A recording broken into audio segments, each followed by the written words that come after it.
What would you do if everything stopped working tomorrow? No internet, no banking system, no supply trucks, no clear information, just silence and confusion. That's how modern war really begins. Not with explosions, but with disruption. In the past, world wars were fought with tanks and soldiers. Today, a global conflict could start with cyber attacks, power grid failures, and economic collapse before a single missile is launched. And if World War III ever happens, it won't look like what you expect. The real question is not if you survive the war. It's whether you can survive the first 72 hours. Because history has already shown us something important. Most people don't fail because they are weak. They fail because they are unprepared. In this video, you'll learn what actually happens during large-scale global conflict. And more importantly, exactly what you should do to survive it. In 1945, during the final months of World War II, entire cities across Europe and Asia didn't just fall because of bombs or advancing armies. They collapsed from something slower, quieter, and far more terrifying: system failure. Take Berlin. By early 1945, the city was already exhausted. Years of war had drained its resources, its infrastructure, and its people. But as Soviet forces closed in from the east, something deeper began to break. At first, it was barely noticeable. Electricity started failing without warning. One night, entire neighborhoods went dark. People assumed it was temporary. They lit candles.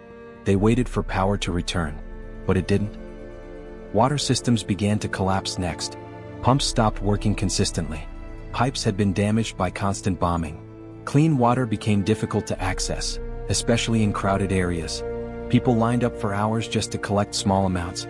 Sometimes the water wasn't even safe to drink. Then food supplies started disappearing.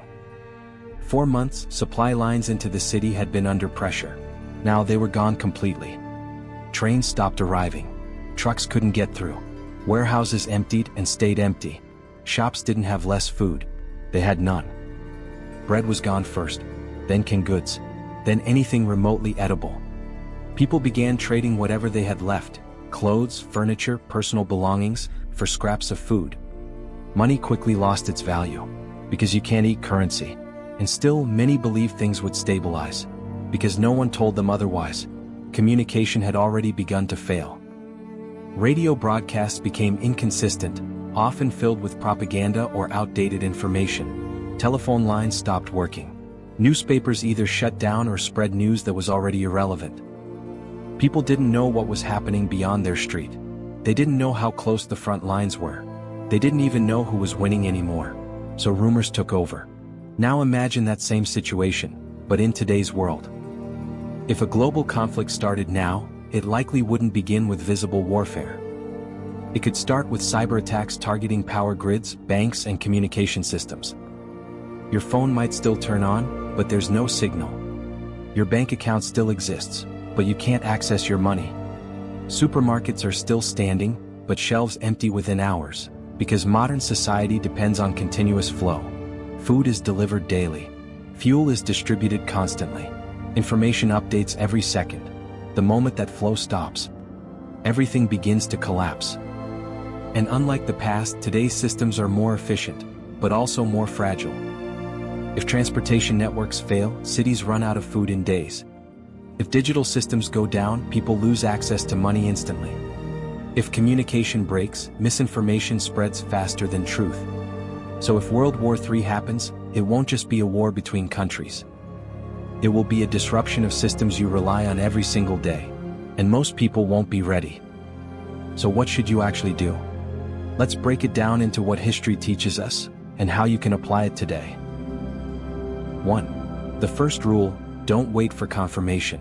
One of the biggest mistakes people made in past conflicts was waiting. Waiting for official announcements. Waiting for certainty. Waiting for someone to tell them what to do. But by the time confirmation comes, it's often too late. In a modern crisis, information will be delayed, filtered, or even manipulated. So instead of waiting for confirmation, you need to recognize early signals. Sudden power outages across multiple areas. Banking systems freezing or limiting withdrawals. Panic buying in stores. Communication disruptions. If you see multiple signs happening at once, assume escalation, not stability. Your advantage is time. Even a few hours of early action can put you ahead of millions of people. 2. Secure water first, not food. Most people instinctively focus on food, but history shows water is always the first critical failure. In urban conflicts, water systems break quickly. Pumps need electricity. Treatment plants need chemicals and maintenance. Without clean water, survival becomes extremely difficult within days. So your priority should be: store clean drinking water, immediately fill containers, bottles, even bathtubs if necessary. Aim for at least 3 to 5 days of supply per person. Food matters, but dehydration will end your chances much faster. 3. Cash becomes power when digital systems fail. In modern life, everything is digital. But in a crisis, digital systems are the first to fail. Cards stop working. Online banking freezes.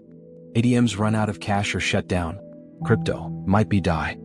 During past crises, people who had physical cash had a major advantage. They could still trade, buy essentials, and negotiate. So keep a small emergency reserve of cash. Not in a bank, but accessible.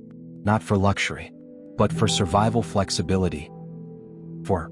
Mobility is survival. One of the biggest decisions you may face is this: do you stay or do you leave? In history, people who waited too long often got trapped. Roads became blocked. Transportation stopped. Borders closed. So you need to think ahead. Ask yourself now, if you had to leave within 1 hour, could you? Where would you go? What route would you take? You don't need a perfect plan, but you need a direction. And if you stay, you need to commit early and prepare your location. Indecision is what traps people. 5. Avoid crowds and panic zones. When systems fail, people move toward the same places: supermarkets, gas stations, banks, and that creates risk. Crowds lead to shortages, conflict, and unpredictability. History shows that panic spreads faster in groups. So instead of reacting with the crowd, move ahead of it, or avoid it entirely. Prepare early so you don't have to compete later. 6. Information discipline is critical. In modern conflict, information becomes a weapon. False news, rumors, and panic messaging can spread instantly. And if you react emotionally to every piece of information, you lose control. So you need information discipline. Limit your sources. Focus on patterns, not headlines. Avoid making decisions based on fear alone. Clear thinking is one of your strongest survival tools.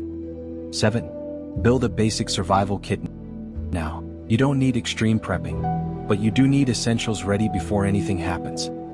At minimum, water supply, non-perishable food, flashlight and batteries, power bank for devices, basic medical kit, important documents, physical copies. The goal is not to prepare for everything. It's to avoid being helpless in the first critical phase. 8.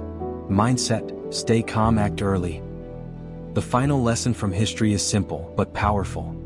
Survival is not just about resources, it's about mindset. People who survived major conflicts were not always the strongest or richest.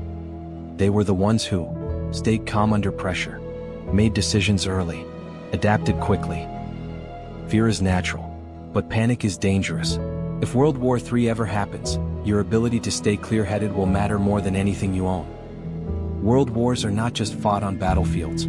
They are felt in homes, in cities, in everyday life. And while you can't control if a global conflict happens, you can control how prepared you are. History has already shown us the pattern. The systems fail first. Confusion spreads next. And those who act early survive better. So the real question is not, will World War III happen? The real question is, if it does, will you be ready in the first 72 hours?